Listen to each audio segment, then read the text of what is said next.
Hello, everyone, and welcome to the fifth quarter podcast sponsored by the XCFL network.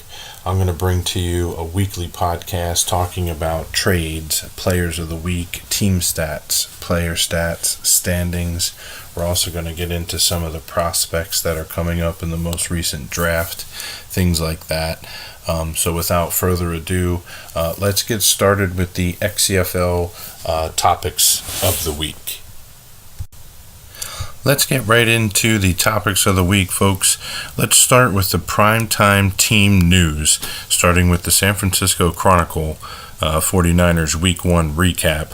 We also had a report of the good, the bad, the ugly between the Tampa Bay Buccaneers and the Seattle Seahawks. Dolphins and Steelers also had a report. Final score of that one, Steelers 26, Dolphins 20. Panthers Prowler report. Kansas City got a new head coach. Bengals breakdown the offseason changes. Arrowhead update with the Kansas City Chiefs, giving us an insight on what's been going on there. There was heartbreak in San Diego in Week 1.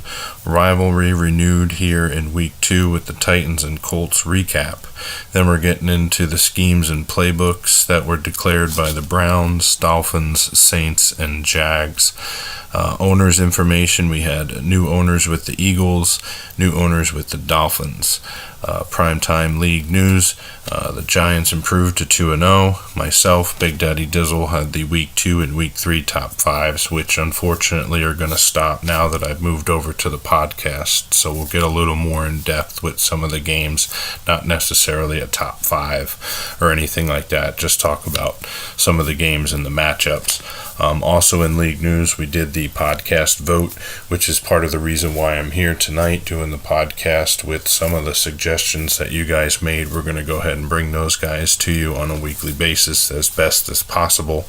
And finishing out the topics of the week, we had Primetime League articles, which was the NFC West magazine season preview, which I believe is going to lead to an XCFL some sort of weekly magazine or monthly magazine, I'm not sure, but stay tuned for that. But that'll take care of this edition of the weekly topics. Next up, we're going to go ahead and talk about the trade topics, the trade talks. Let's get right into the trades. Week 1 started off with the 49ers trading their halfback Giovanni Bernard to the Buccaneers. The Buccaneers in return trade their tight end Jordan Leonberg to the 49ers, and the 49ers return a round 1 6th overall draft pick in the 2020 draft. Next trade we had was the Cardinals and the Bills. The Bills trade halfback Amir Abdullah to the Cardinals. In return, the Cardinals send back a round 2 52nd overall pick in the 2020 draft. Next trade was started off in week number 2. The 49ers trade their halfback Quandre Romberg to the Buccaneers. Buccaneers trade their 2020 round 3 86th overall pick to the 49ers. Next, you had the Chiefs trade Chiefs and the Bengals. The Bengals trade their right outside linebacker Dimitri Ellington to the Chiefs, and the Chiefs send back their round 3 83rd overall draft pick to the Bengals for the year 2020 draft. Next trade involved the Cardinals and the Bills. This kicked off the trades for Week 3. The Bills trade their center Mike Hunt to the Cardinals. The Bills also trade their middle linebacker Jonathan Anderson to the Cardinals. In return, the Cardinals send left outside linebacker Leonard Floyd and right guard Dustin Lavelle to the Bills. Next trade involved the Seahawks and the the Bengals again, The Bengals trade their left outside linebacker Travis Freeney to the Seahawks. The Seahawks trade cornerback Carius Lejeune to the Bengals, and the Seahawks trade wide receiver Richard Brake to the Bengals, and the Bengals trade their 2020 round 3 92nd overall pick in the 2020 draft to the Seahawks. Jets and the Saints make a trade. The Jets traded their tight end Austin Kelly to the Saints. The Saints trade their 2020 round number 2 and their round number 4 picks to the Jets. The Saints trade their wide receiver Willie Snead, and the Patriots trade back their right tackle Joe Thuney to the Saints, and the Bills trade wide receiver Lucky Whitehead as well to the Saints. And the Saints send back with that their round 2 51 overall pick to the Bills. Bengals and the Saints also made a trade. Bengals trade their halfback David Johnson to the Saints. The Saints trade wide receiver Tyrone Peake to the Bengals. And the Saints send with that their round number 1 32nd overall pick to the Bengals. Topping out Week 3 trades and covering Week 1 podcast info for the trades here for this week. We have the Bengals trade wide receiver Brandon Steven to the Lions, and the Lions send back their round 2 number 59 overall pick to the Bengals in the 2020 draft. And then I'll take care of the trade talks this week, which covered week 1 through 3 in season. As mentioned, we're going to try to do a podcast once a week, and whichever advances we have during those weeks, whether it be 2 games or 3 games, that's my estimate, we'll go ahead and talk about what happened during the actual calendar week of the console season that we have going on. So without further ado, next up we're going to go ahead and get into the players of the week.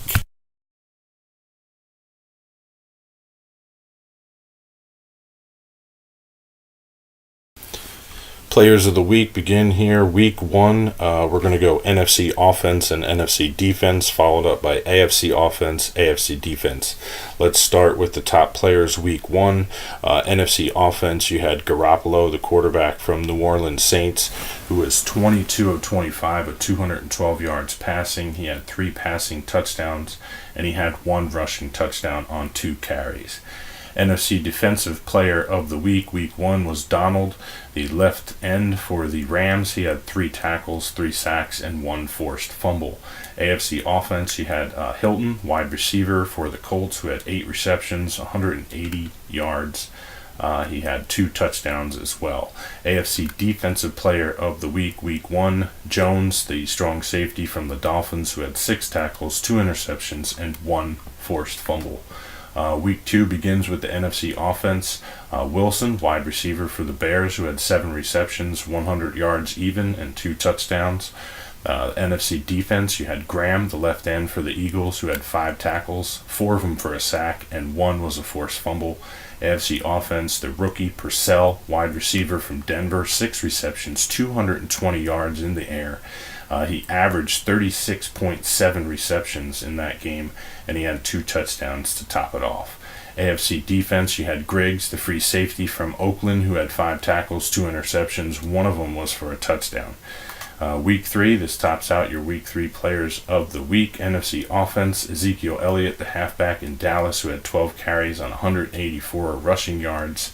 He had 2 rushing touchdowns. He averaged 15.3 in that game. NFC defense, you had Breeland, the cornerback from Detroit, who had 5 tackles and 2 interceptions. AFC offense, again, the rookie Purcell, wide receiver from the Broncos, who had 8 receptions for 169 yards. He had 1 touchdown, and he averaged 21.1 reception yards per game that game. Finishing off Week 3, AFC defense, you had Jones, who was the strong safety from the Dolphins, who had 8 tackles and 3 interceptions. Next up, we're going to go ahead and get into the team stats and talk about the team leaders in the XCFL. All right, XCFL team leaders. At the top of the list, I'm going to go ahead and start with the offense. We'll go ahead and give you the defense. We'll talk about conversions, red zone efficiency, penalties, and turnovers. We'll do all of this by total yards gained, allowed, etc. So they might not be the leaders in the passing or rushing or points per game, etc. But based on total yards gained or yards allowed, this is how we're going to work the format. I'll go ahead and give you the top 6.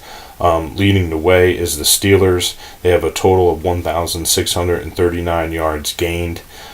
They have 1,273 yards of total offense. 848 of them are passing. 425 of them are rushing. Points per game are 22, 7 passing and 2 rushing touchdowns, and 52 first downs. Not far behind him is his son. The McMillan household is just dominating the XCFL so far this year in the first 3 weeks. Not a surprise. The Texans are Super Bowl champions. They come in at second, ranked second right now with 1,529 total yards of offense. Or gained 1,219 of those yards are offensive totals. 958 are passing and 261 are rushing. He's got 6 touchdowns in the air, 4 on the ground, 55 first downs. In third is the Lions with 1,143 total yards gained. He has 1,073 yards of offense, 736 of them are in the air, 337 of them are on the ground. He does have 3 passing and 4 rushing touchdowns with 49 first downs. Texans come in at number 4. The Titans come in at number 4 at 1,211 yards total offense gained. Offensively, 1,069 yards, 843 in the air, 226 by ground. They have 5 passing touchdowns and 2 rushing. Cowboys at number 5 with 1,271 total yards gained. Offensively, 1,060, 566 in the air, 494 on the ground. They're averaging 20.7 points a game. They have 0 passing touchdowns and 6 rushing touchdowns for 39 first downs. And the Redskins are at the bottom of the list, number 6. They have 1,237 yards of total yards gained, 1,046 offensively, 788 passing, 258 rushing. They have 4 passing touchdowns and 3 rushing touchdowns with 49 first downs. Defensively speaking, top 6. Number 1 on the list is the 49ers with the total yards allowed at 570. The Rams at 598. The Saints at 614. The Panthers at 646. And the Chargers at 657. And rounding out that list... Well, the Cowboys with 666 total yards allowed. And then that's a jinx, 666. Moving forward into the conversions, who's converting the ball the best on third down in the league? And that's the Redskins. The Redskins have third down attempts. They have 32. Third down conversions are 19, so that's a percentage of 59% of the time. The Bears following them with 54%, the Cowboys with 53%, the Lions also at 53%, the Panthers with 52%, and the Steelers just over 50% with 51% conversions converted. Let's take a look at the fourth downs. Realistically, at the top of the list, without being, 100%.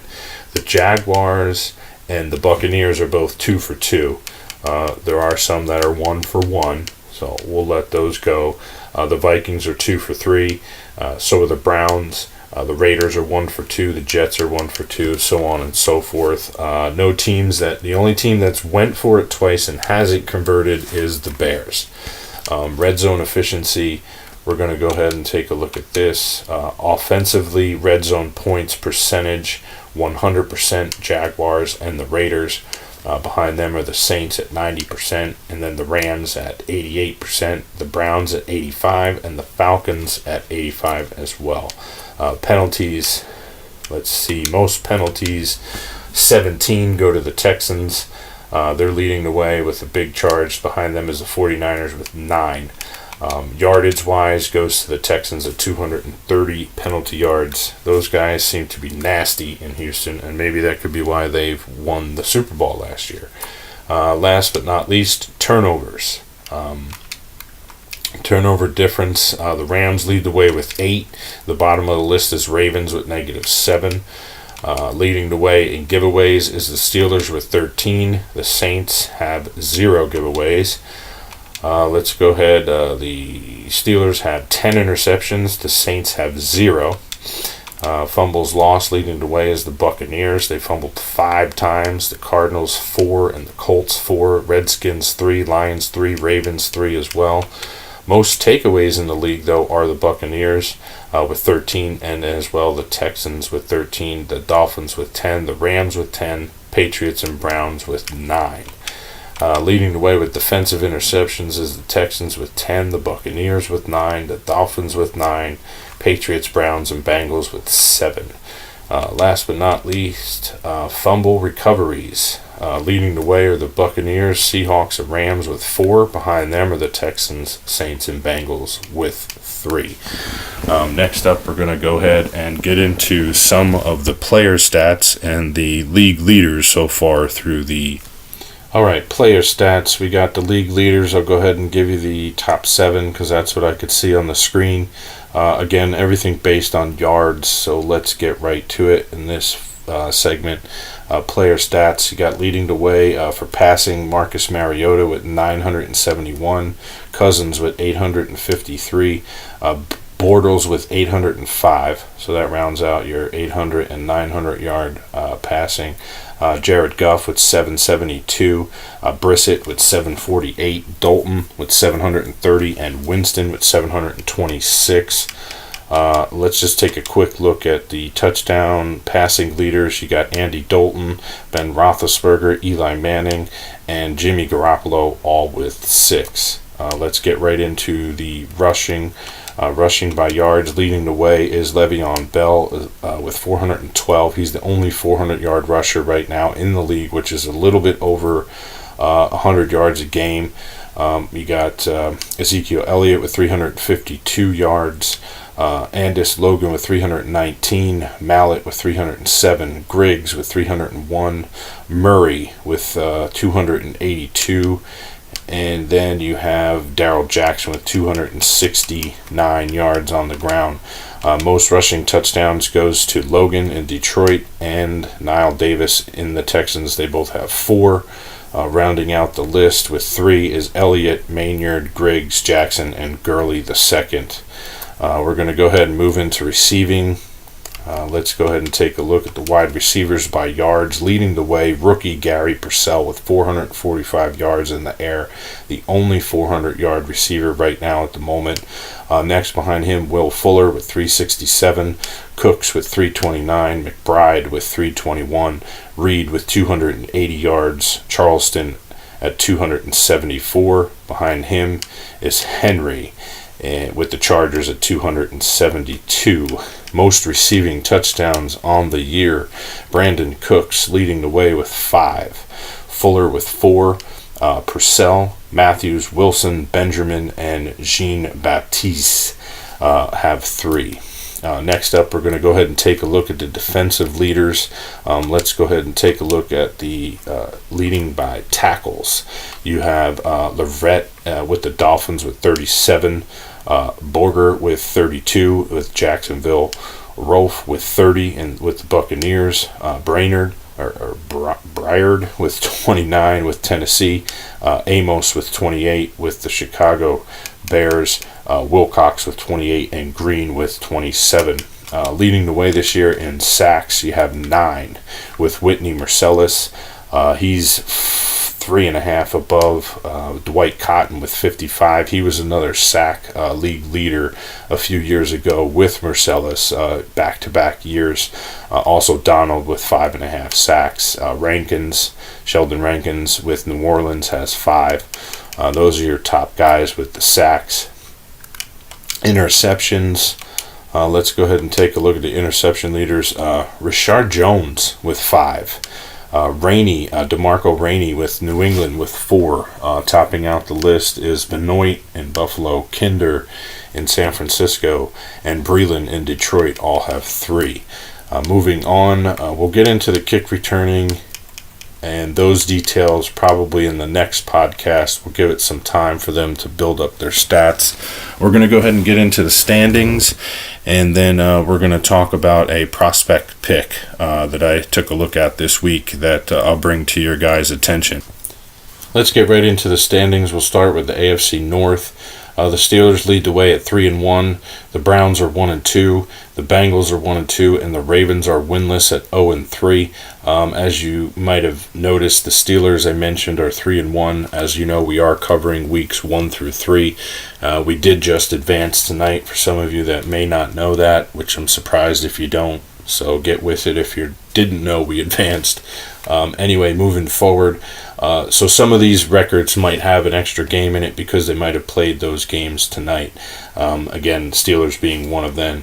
Moving on next, you have the AFC South. You have the Texans who are 3-1. The rest of the division is 1-2 are the Jaguars and Colts, and the Titans are 1-3 in that division as well. Going on to the AFC East, you have the Patriots who are 3-0. And their rival, the Bills, are 2-1. The Jets are 1-2, and the Dolphins are 0-3, winless in the division. For once, it's not the Jets. AFC West, you have the Chargers at 3-0. That team is tough this year. The Raiders and Coach Doss is 2-1. The Broncos are 1-2, and my Chiefs, same old me, at 0-3. Next, you have the NFC North. You got the Lions who are 3-0. Doback doing a great job with those Lions. Not missing his Chargers at all, apparently. The Vikings are 1-2. The Packers are 1-2. And the Bears, despite the revolving door that goes there now, they are still winless. They are 0-3. Moving on to the NFC South, you have the Panthers and Brent Foster, Mr. Canada himself, 3-0. The Saints are also 3-0. The Buccaneers are 2-2. And the Falcons are still 0-3 since losing Benny the Great.